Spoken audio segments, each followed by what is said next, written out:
Hey YouTube, it's Sean. Hey, finally came in the mail all the way from across the pond. Alright, I went ahead and bought me a 6-jaw chuck. I would have gotten one before now, but they were like way out of my league for a price. Apparently, somebody, this company had an overload of them and they put a good price up. This chuck right here was 90 bucks. Okay. And I've got a 3-jaw of this brand and a 4-jaw of this brand, and so far so good. You know, I have not had trouble. Came with this chuck wrench, which is pretty well made. It has a set screw in there so you can take your handle on and off, or set your handle longer on one side than the other. Some people like that. I don't. It had the safety spring on it.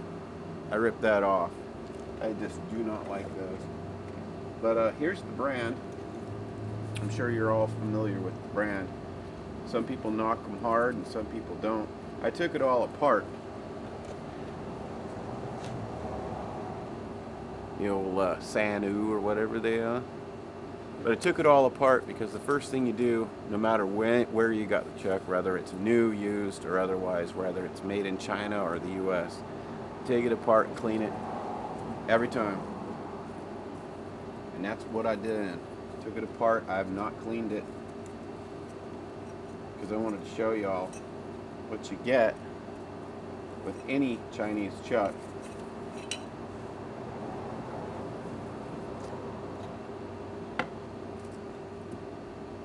Put that on over there. There's the goop you get, you know. That's cast iron. When they machine it, when they mill it, they put it together without cleaning it. So that there gritty stuff just works its way throughout the chuck and really murders it. So I took it apart. Sorry, there's a truck coming. I'm right out here in the driveway. I took it apart and it's got 6 of those boogers, 6 jaws. So what we're gonna do, and it's got the old bevel side gear, and there's the scroll, the gear on the other side. We're gonna take it in, and a lot of people have a lot of different preferences on how they clean these. I've seen a lot of people use like parts tanks, solvent cleaning, different ways. My old standby is a Dawn dishwashing liquid degreaser and hot water and soap, and then immediately air compressor, get it all dry, and then I'd spray it down with WD-40 and put just a little bit of light, like 3-in-1 oil on the gears. I don't like grease in these. Grease is just in a collection like a magnet when it comes to shavings. So just a little bit of 3-in-1 oil, and that's it. Alright, so I'm gonna go in and take care of all that. Get this thing to where it's ready to be put back together. And you can follow along on that. We'll put it back together. So hang on, let me do the dirty work, and we'll be right back. Alright folks, we're ready to start the let's see if I can bring in there a little closer. This may or may not be good, I don't know. We're gonna try. Right about there, let's try her. Alright, so let's put her back together. I think we shall be ready here. This is the last piece you put on pretty much. First thing you need is a scroll. Alright. And then you got your jaws.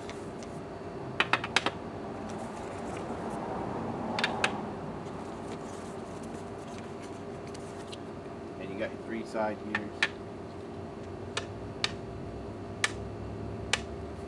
Okay. So I'm just going to spray everything down with a little WD.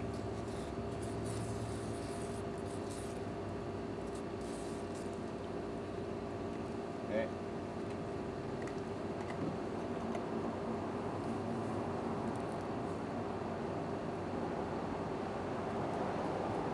Pretty good.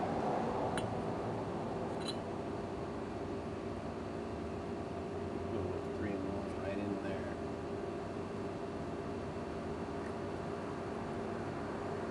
Oops. We killed it. There we go. See if we can get our scroll moved back down there. Got a lot of stereo noise here and a lot of traffic noise, folks, so I'm sorry about that. Sometimes getting these scrolls in can be fun. They fit so tightly over the center, that center hub inside.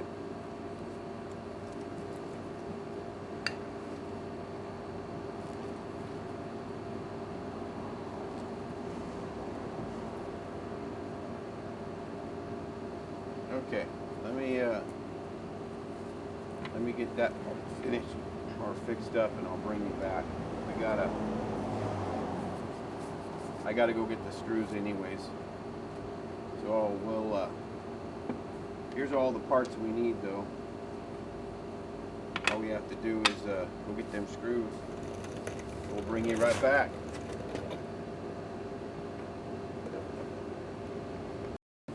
Alright folks, we got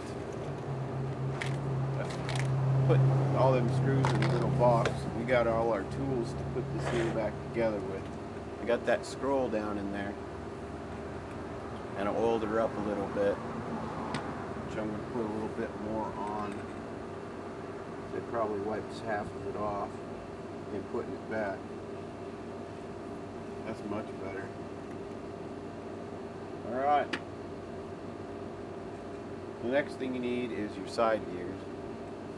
I took those blue gloves off because they were getting real annoying. Couldn't feel if there was any burrs or anything. And if there was, I would stop immediately if I felt a burr and take care of it.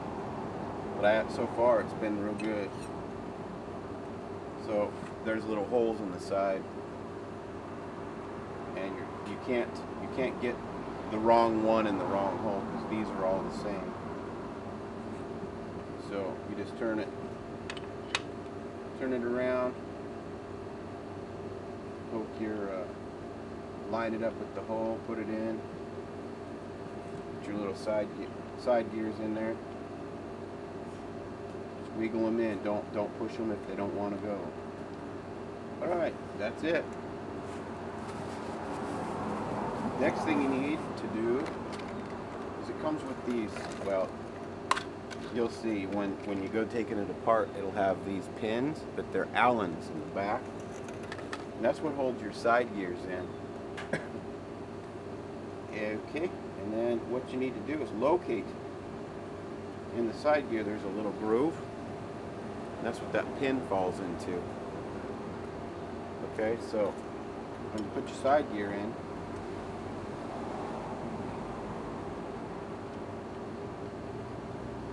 put these pins down in there, and if you got it wrong, it won't go. See, like that.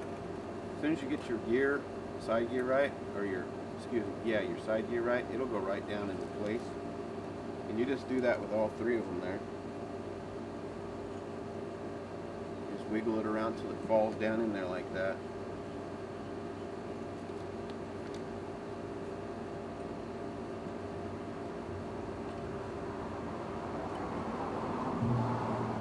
Pull it, and it just falls down in there, and then you know it's in that groove. Okay. Next thing we need to do, I got my little setup. Uh-oh.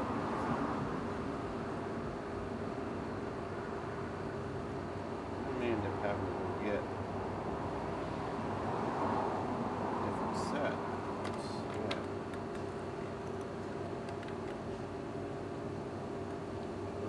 having to go get a different set of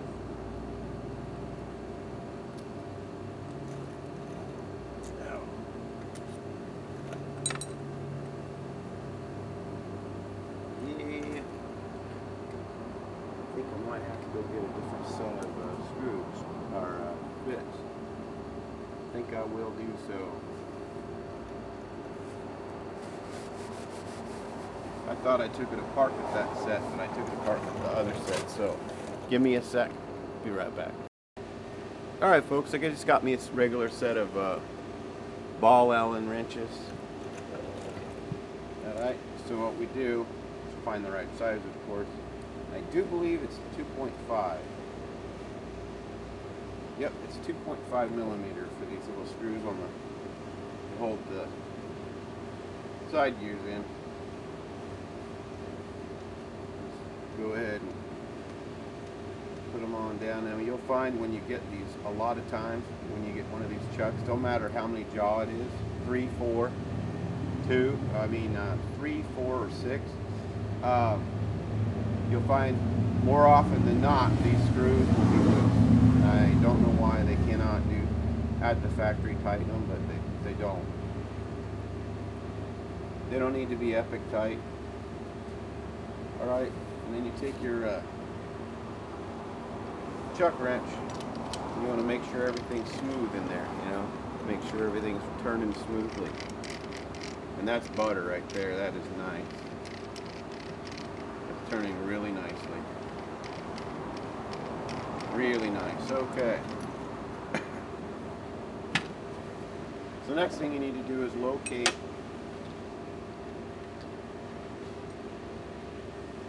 we won't be needing that no more, so we're going to put it back in the sack. Okay, next thing you need to do is locate your numbers. Now, not all chucks, the numbers inside the body here, there's numbers stamped down inside there. Not all brands are accurate. Okay, this brand from past experiences has been accurate with what's marked on the jaw and what's marked on the chuck body. We're going to find out. Now these have numbers on them, and that one's a number 3.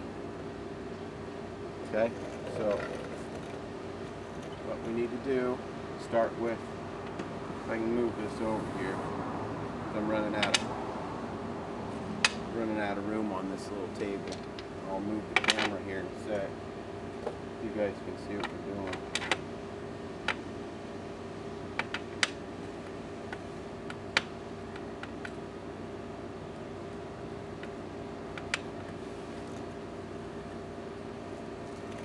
We gotta find number 1.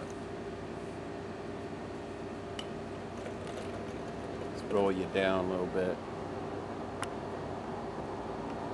Okay, like so.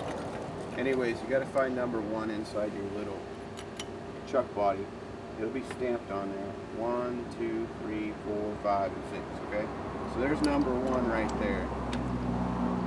So you gotta get the beginning of your scroll turned around there, and you'll see it when it comes down in the little window. The little beginning of your scroll. Okay. Perfect, right there. So now we gotta find number 1.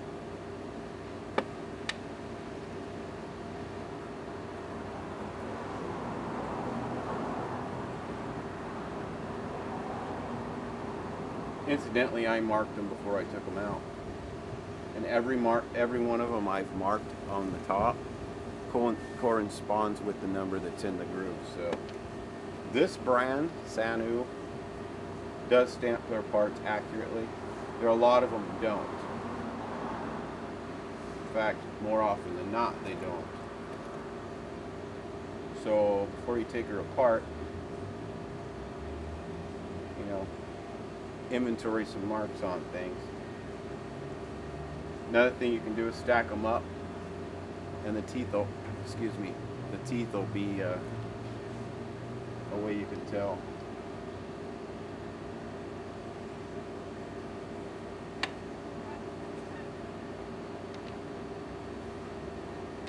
reading all these numbers to make sure that they are all corresponding to the way I marked them before I took it apart. Yep, that's number 6. And that's number 4. Excuse me.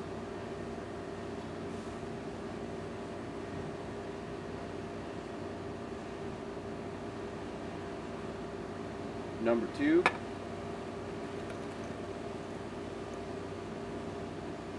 Number 1. Alright, so we're going to go ahead and put this together, Yeah, we got a lot of pump kids around here that think their stereo is better than the next guy, and then, yeah, it's ridiculous. It really is. Then you go to the next notch, find number 2.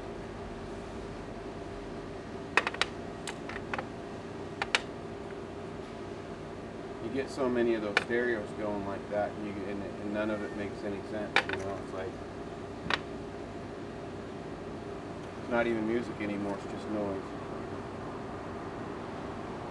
As if it was music to start with, some of it's terrible. My opinion, just saying. All right, number 3.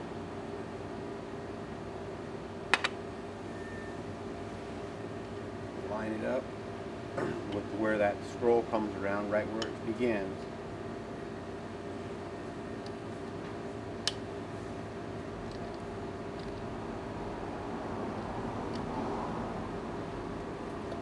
Okay, now we need number 4.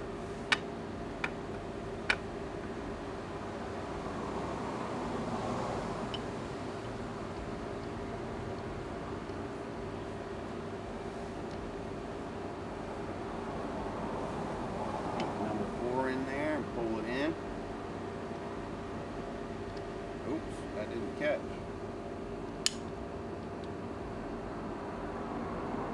Okay, now we're looking for number 5. Alright, there's number 5 put in there. Scroll it around to where the window, you can see in the little, where the jaw goes. Put number 6 in there.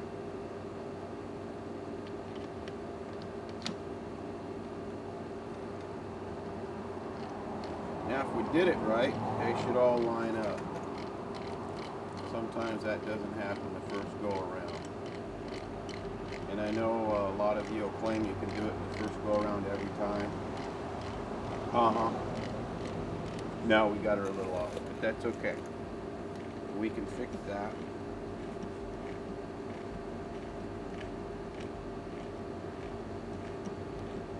Alright. What we're going to do is we're just going to roll it on out, putting some pressure on things. We're going to count 6 clicks. We're going to start with 1.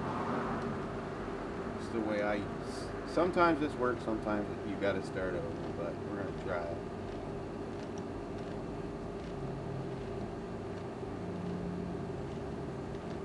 We're just going to give this a... Okay, there's 1, 2, 3, 4, 5, 6, and then you turn it the other way.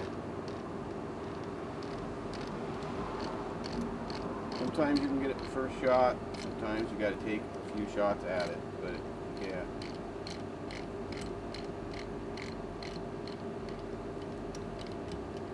Alright, after you get that done, roll her down. Got her. Got our jaws in. Now you roll her down and you put a little bit more oil in things. You don't want a whole lot, but enough to keep things from rusting. Not enough to keep things from to make the... you don't want grease in there, I'll tell you that. You drop that little plate down. Maybe you can drag it back out of there and show you. The little plate has cutouts, and that's where your side gears ride. and then there's 3 screws, and then you got 3 screws, 3 screw holes in the bottom of that right there, and that's where your plate rides. Set your plate down in there. Alright, we're almost done, folks. And then we can go out and give it the old testaroo on the lathe and see how accurate it is. But I definitely, every time I get one of these, it doesn't matter how many jaw it is, or it doesn't matter where it was made, you always take the chuck apart. If it's new to you, or new period, it doesn't matter. You take it apart and you look at it, you clean it out real good, and you use a little light oil in it, and yeah, you can save damage with the chuck, and you'll definitely have a smoother operating chuck. It's like butter now. I mean, it's just silk. That's how you do it, folks. Alright, the next step of this process is to take it out there and bolt it on, show you and me how accurate it is. So we'll be doing that. Take care. Hang on. You know what? I was gonna make a part 2. Actually, I think I will, because the next 3 days is supposed to be 100 degrees. So I'm gonna throw this up. In the next video, we're gonna see how accurate this chuck is. So this is part 1. All right. We'll bring you back for part 2. And that'll give me a chance to get out of this heat, because like right now, like 92, starting to cool off a little, but the shop's more like close to 100 yet. So we'll bring you back for part 2. All right, love y'all. Thumbs up. Take care.